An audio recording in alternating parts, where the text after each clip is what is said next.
Afrique en 2007. Et je suis peut-être un des témoins les plus importants étrangers pour dire que le football tunisien en Afrique est un football très respecté. Parce qu'il y a toujours eu de bonnes équipes, voire de très bonnes équipes. Si vous êtes qualifié pour la Coupe du Monde 2018, 2022, 2026, c'est pas par hasard.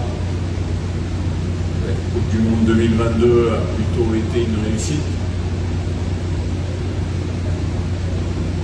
Puis arrive un moment où la Coupe d'Afrique 2026 se passe un petit peu moins bien, certainement un peu moins bien que ce que tout le monde espérait qu'elle se passe, contre une équipe du Mali qui est une bonne équipe également, dans un match un peu particulier, avec une supériorité numérique, mais qu'on ne réussit pas à bien négocier. Et quand il y a une élimination prématurée d'un tournoi comme ça et qu'on a espéré beaucoup d'autres choses, c'est toujours difficile. Ensuite,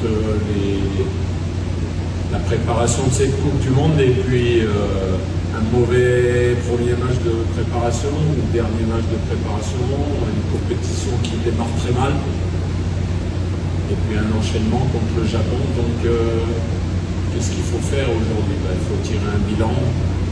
Ceux qui connaissent bien le football tunisien et beaucoup mieux que moi sauront en tirer les conséquences. Je regarde ça de l'extérieur en me disant au dernier tournoi de Toulon, la Tunisie était en finale. Ça prouve qu'il y a des jeunes de qualité sur lesquels peut-être il faudra s'appuyer pour repartir. Je ne suis pas celui qui décidera, mais il faut toujours... après une désillusion, il y a toujours des leçons à en tirer et surtout les bonnes décisions à prendre.